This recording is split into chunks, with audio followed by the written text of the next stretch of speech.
Yep, the title is not clickbait. I'm actually out. Why? Well, you're gonna find out.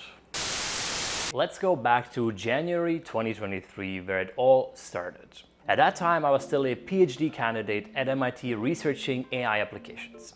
Around that time, ChatGPT just came out, so I really got excited about generative AI and quickly started exploring startup ideas. Upon the recommendation of a Harvard Business School professor, a good friend of mine from Miami and I started exploring generative AI applications in the legal sector. Hi everyone, my name is Samuel and this is CaseMind. We initially called the company CaseMind because we really wanted to break into the US case law system. We built a platform that can make lawyers more efficient using artificial intelligence. 2 months later, my former colleague and friend Emily joined the startup. At that time, she was also still a PhD candidate at MIT researching AI applications. We all met up in Miami for a week to work in person and develop an initial prototype of our platform. During this time, I recorded a number of episodes of my startup vlog series. Obviously, 95% of our time wasn't nearly as glamorous as fun as shown in these startup vlogs, but at least it made for some fun episodes. After a slight pivot, still within the generative AI for legal sector space, and after renaming the company into Marveri, I raised our initial $250,000 pre-seed round. Here we go, adapt and sign. Done. We're rich now. I still remember the really proud moment when I was sitting at Boston Logan Airport, waiting for my flight to Washington, D.C. and working on a new pitch deck, when suddenly I got a notification on my Apple Watch that $250,000 had just been transferred to Marveri's bank account. It was a really special moment for us. For the first 6 months of working on the startup, we didn't have any money, so we could not pay ourselves, and also we had to pay for all of the contractors that we hired completely out of pocket. And with money in the bank account, we could finally start thinking about hiring an engineering team to shift gears in product development. Around the same time, my last co-founder, Connor, had joined. Connor is a former lawyer and previous classmate from Harvard Business School. With that, we were 4 co-founders, including myself, my friend from Miami, Emily, and Connor. This was unfortunately the moment where I had to stop actively vlogging my startup journey because things just started getting very serious, and it wouldn't have really been appropriate to walk around the office all day with my camera, putting it into people's faces and showing all the confidential stuff that we were working on. However, I did make a tour of Marveri's first office after leaving MIT's incubator space, moving just across the street and into the same building where we still are. Another few months later, in fall 2023, I raised Marveri's seed round, bringing the total amount of funding to just over $3 million.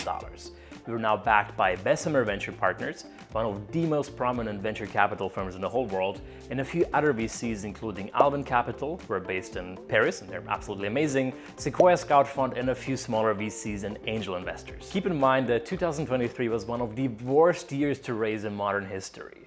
Interest rates were extremely high, investors were concerned about a potential upcoming recession, Silicon Valley Bank had just collapsed, it was a mess. And one after another, startups were going bankrupt because they couldn't secure funds anymore. I ended up meeting over 130 investors in hundreds of meetings before we managed to close our seed round.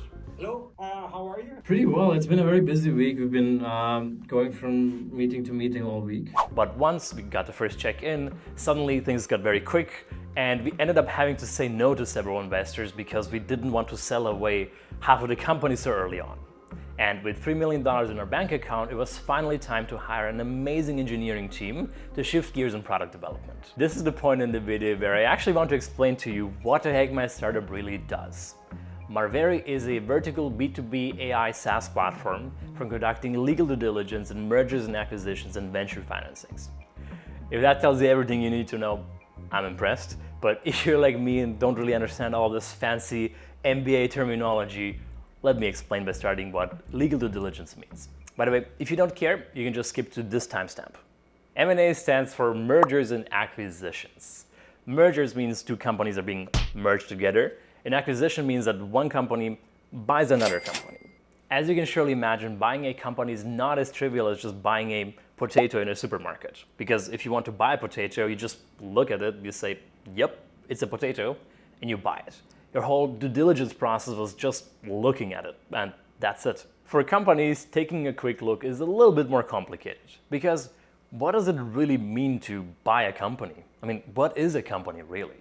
Obviously, you're not buying the people that work for the company. that might get you into some slight ethical trouble.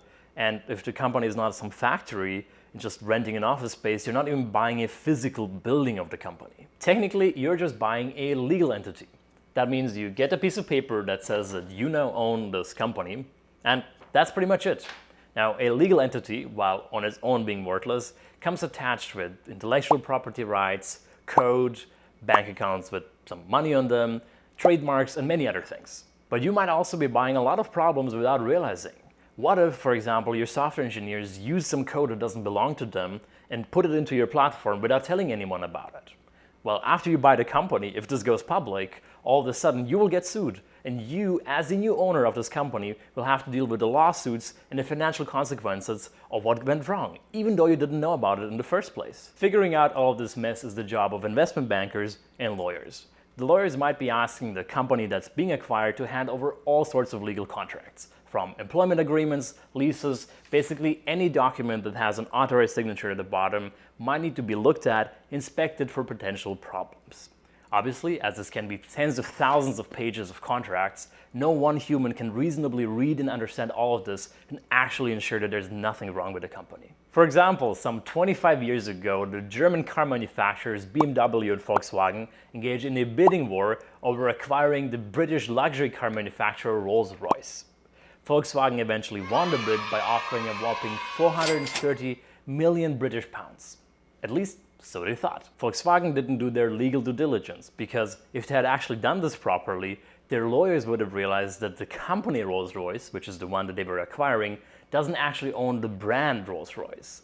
The logo and the name Rolls-Royce are actually owned by a different company called Rolls-Royce plc, which, despite the same name, is a different company producing jet engines. As the CEO of Rolls-Royce plc didn't really like the CEO of Volkswagen, there was a lot of personal drama going on in all these stories, he decided to sell the brand Rolls-Royce to BMW, which essentially means that Volkswagen thought they had bought Rolls-Royce, but in reality they just bought some crappy factory building that couldn't even produce a Rolls-Royce car. In the end, the German government had to step in to stop the fighting and help sort out the situation. But that's another story. I actually did a whole case study on this specific situation during my time at Harvard Business School. The point is, lawyers are really searching for a needle in the haystack. Things can go wrong in so many ways, and it's their job to figure that out. Since this is extremely difficult, we developed an AI platform where lawyers can simply upload all of these documents into the platform. Even if there are many of them, the platform reads all of them, organizes them, and tries to understand how all these documents are connected to each other. And it also looks for issues with them. All of this requires a very complex mix of LLMs that all somehow talk to each other, some hard-coded checks, and many other things. At the moment, the platform can look for some smaller, simpler issues, but the idea is that as we scale up, you can start doing tasks that currently only junior lawyers spend their days and nights with doing. This could save companies millions of dollars in acquisition costs and make the economy much more efficient. That much about what Marveri's platform does. After raising the $3 million and hiring a rockstar engineering team, we spent the coming year acquiring customers and building our platform. I, as a CEO, was doing a little bit of everything. On some days, I was coding. My most fun project was developing an agent-like system that would use large language models, or LLMs, to talk to each other and try to figure out some very complex tasks that would otherwise be far beyond the capabilities of a single LLM. It got really interesting when I had some OpenAI models and Anthropic's models start talking to each other. On other days, I was super busy talking to law firms, trying to convince them to use our platform as pilot customers. I managed to get some of the biggest law firms on the planet involved. And even in one of the law firms, the partner was in charge of over $1 billion, with a B, dollars, $769, 700 was in charge of over $1 billion of the firm's revenue, personally invested in us. But most of my time was really spent doing random things, such as dealing with annoying security audits, or doing all the different things that other people either didn't want to do or didn't know how to do. The best thing that a CEO can do is hire an amazing team that can take over most of the company's work and focus on the bigger picture. Well, that's exactly what I did. While I was still there to help with many things, since a few months ago, the company wasn't relying on me anymore to get things done, besides managing investor relationships and the relationships with some of our clients. As you can surely imagine, I'm not deeply personally passionate about legal due diligence and M&A and venture financings. And that's totally fine, because I'm in love with building startups and building cool tech. And 95% of my time with Marveri was spent doing everything but things related to legal due diligence and M&A and venture financings. And therefore, I really enjoyed the journey. Given that I'm not a lawyer with a deep personal connection to Marveri's mission, and given that I hired a fairly self-sufficient team that can run the company, the logical option for me was to step back as CEO and transition into an advisory role. That is at least the official version. Is there more to the story?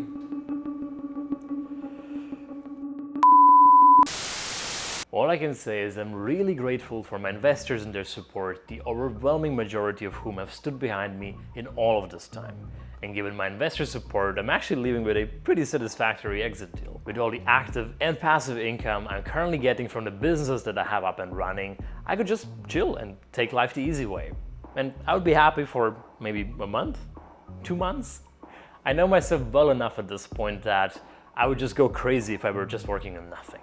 I love working and I love building cool stuff. We are in the middle of a technological revolution. The only recent time when opportunities were even near this current level was with the start of the internet in the late 90s. Right now is a once in every several decades kind of opportunity. And since the best time to start a startup is between the age of 25 and 45, this is it. This is my opportunity right now. Which also made me realize that I want to work on something broader and more cutting edge than the narrow application of legal due diligence. This brings me to a question. What do I do next? The short answer is, I'm not sure yet. And in some way, that's really exciting and beautiful. You know that meme where in life you only get to choose 2 out of the 3 between time, money, and energy? Well, growing up, not coming from a wealthy family, I didn't really have money. And then once I started making money, I was so busy that I never had time. And once I get old, I will likely have time and money, but no energy left. Well, right now, for the first and possibly only time in my life, I have all 3. Possibilities are endless. While working on Marveri, I got really excited about building autonomous AI agents. For context, autonomous AI agents are systems that, unlike NLMs where you ask a question and just get a text or visual answer back, they can actually take concrete actions based on your command and do things for you. In my opinion, if we ever reach artificial general intelligence or AGI, it will have to be through some kind of agent-like system. Because while ChatGPT's interface is nice, there's so much more to than just asking a question and getting back an answer. And even besides autonomous AGI agents, there are so many cool opportunities out there right now. Maybe I will end up starting a new startup if I find the right idea and co-founder. Or maybe I'm going to become an investor at one of the big venture capital firms.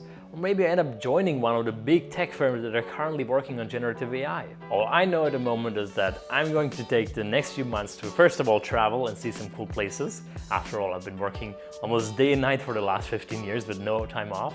And secondly, I want to meet as many cool people as possible to see what I'm actually going to do next. That much from me today. If you have some cool ideas, feel free to reach out on LinkedIn or somewhere else. And regardless of that, you can hit the thumbs up for the algorithm, subscribe to my channel, and turn on the notifications. With that, thanks for watching. Until next time.